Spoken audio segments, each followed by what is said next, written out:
So part 7, last one, you'll be pleased to know. Just be aware that drugs are prepared in different ways to make them medicines. So a lot of the time it's a tablet. The majority of medicines out there are given as tablet. There's also capsules, and they tend to be like your more lipid soluble medicines are given in capsules. So if we dissolve them into an oil, then they get across the GI tract a lot easier. So there's also solutions and suspensions. So a solution was where something's completely dissolved. A suspension is where it's just hanging about, and the particles, you can still pick out the individual particles of the liquid and the medicine in there. So things like milk is a suspension because it deflects the light through it. Paracetamol is given as a suspension. So we need to make sure it's shaken up or it settles out.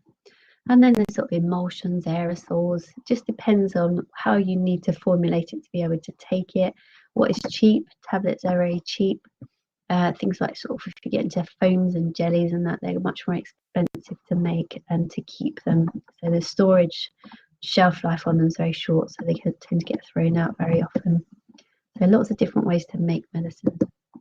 And lots of different colours and things. So apparently blue tablets are very calming, red tablets if you want something quite alerting. So medicines companies change them to fit what they want them to do and what our perception of that is.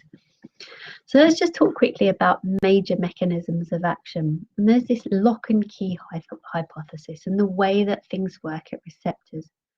Isn't that funny? That slide was out of sync, but there we go.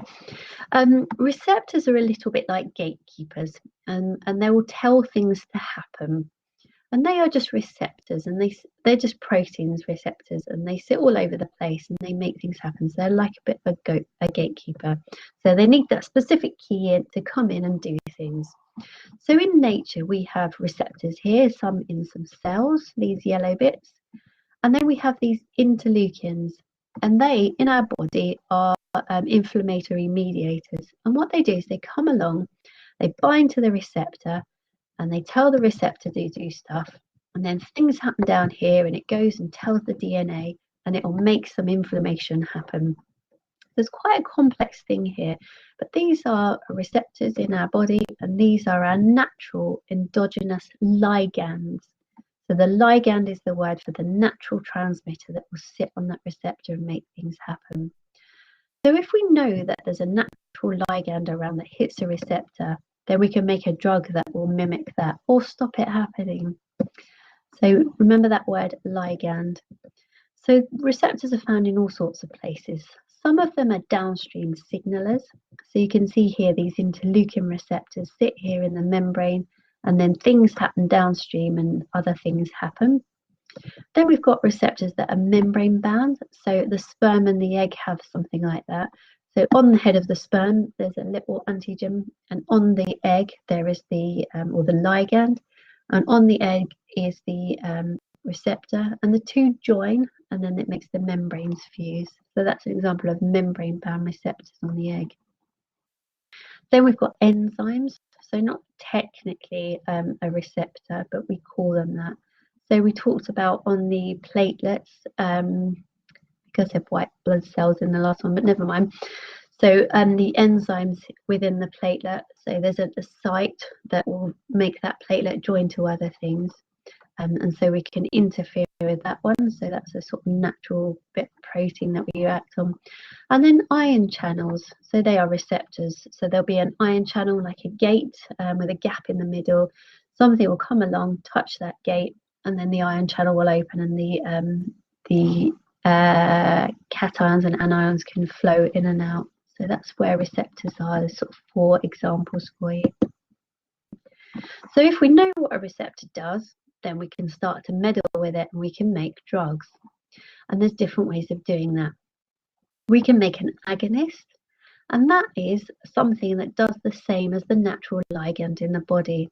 So we have a sort of noradrenaline in our body, and that will go and it will sit on our adrenoceptors, and it will make things like our heart go fast and our lungs dilate. And what we do is we can give ourselves a shot of adrenaline, and it will do exactly the same as what our noradrenaline in our body does. So it's called an agonist because it mimics that natural ligand. So if we drew ourselves a graph with drug concentration against biological response up here, and we put our full agonist on here against our natural ligand, we'd note that after a certain amount, we've got that sigmoidal curve, and we get that 100% biological response that we would expect from our natural ligand. So that would be a full agonist. There's other things that we give called partial agonists, and they never have quite the full effect of a full agonist. So salbutamol is actually a partial agonist. So it doesn't matter how much you give it, you can keep on and on giving, so keep increasing on this axis. You will never reach the full amount of the full agonist, that full biological response. It just won't get there.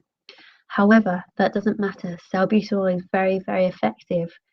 So it's very efficient in a lot of people still, but is part of the reason why we swap over to IV adrenaline once it becomes ineffective, because it is only a partial agonist. Just be aware of that one. We used to have a stuff called Nubane before we got morphine, and that was a partial agonist. And it was a bit of a pain to us because it never had that full effect. But let me talk more about that in a second. The other thing we've got is antagonists. So they don't have any biological activity at all. But what they do is they sit. So if that's the receptor, which way can I go? And the ligand's trying to get in, the antagonist will sit in that receptor and it will stop the natural ligand coming in. So it's like a blocker. And your beta blockers are something that we could think of as an antagonist. So they're quite a sort of classic antagonist. They don't have any activity, but they'll block that receptor site. So you can see there the biological activity doesn't change when you put an antagonist on. Now, let's get back to those partial agonists. The trouble with Nubane was that because it didn't have that full activity, it partly acted as a bit of an antagonist itself. So it didn't have the full activity, but it was sitting on that receptor and stopping if we gave some morphine then from acting. So we would, in the ambulance service, give our Nubane, we'd take our patient into hospital, and then the hospital staff would be trying to give our patient morphine, and it wouldn't work very well because the receptor sites were blocked with that partial agonist. So part of it, so it was sort of partly working as an antagonist, which is a real nuisance to them, and why we changed from morphine. And now we've got some new kids on the block, inverse agonists. So it turns out that agonists don't just switch on receptors. Receptors have a little bit of activity as it is. So you note that's not down at the 0 there. And what happens is when we give agonists, receptor activity really increases. But what happens if we give an inverse agonist is that receptor activity decreases and drops off. And it turns out that naloxone is actually an inverse agonist. We used to think it was an antagonist and it just was a neutral blocker, but it's not. It actually reverses any intrinsic activity that receptor has. So just be aware of things that we used to think of them as antagonists and now getting recognized as inverse agonists. And probably has something to do with the sort of withdrawal effects that we get from our patients when we give them new naloxone. There's also a couple of other terms I ought to introduce you to. So direct or indirect antagonists. So we've already talked about direct antagonists, and they block the receptor by sitting in it. An indirect antagonist would go to not just the receptor, it would bind somewhere else like here, and it would get in the way and change the shape of the receptor so that the natural ligand can't bind. So that's what an indirect antagonist does. It gets in the way elsewhere and changes the shape of your receptor. And then we get permanent changes, so permanent antagonists. So things like aspirin, it permanently changes that receptor site and stops it working. So I think we might leave this one. I've put quite a lot of recordings on here. It's going to take you a long time. We can talk about these in the lecture. But if you have a look through things that we have in our medicines pouches, so NSAIDs, the opioids, naloxone, adrenaline, and salbutamol, and if you have a look at their sort of actions and their side effects and their contraindications and things, you can relate them all to their mechanism of action. So let's talk about adrenaline and salbutamol. Both work on the same receptors, the bunch of adrenoreceptors. Salbutamol is more specific for the beta 2, and adrenaline works on all the adrenoceptors. So it will have an effect on sort of vasoconstriction, and also sort of relaxing our airways and things like that. But also its sort of cautions and things are related to its mechanism of action. Morphine and naloxone both work on the same receptor. That one's an agonist, that one's an inverse agonist. So they sit on the same receptor. And then let's briefly talk about NSAIDs.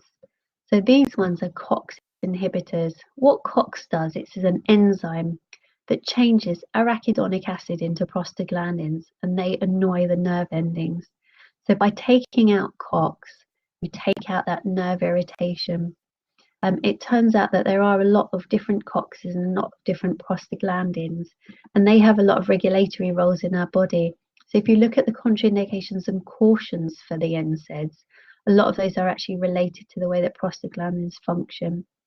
So things like aspirin can cause Ray's disease, and that's because of the regulatory function that prostaglandins have in our brains. And if we take that out, we can cause things like Ray's disease. But we can talk about this a little bit more in the lecture if you'd like to. Just a little bit of things to talk about. Receptor numbers are not static, so your body upregulates and downregulates them quite a lot. And the pathway sensitivity is not static. So once something joins a receptor, there's not just a fixed response to it. Your body's quite adaptive and changes. And receptor configuration is about genetics, so your genotype, but also about how that protein's folded and how it's expressed in the tissue.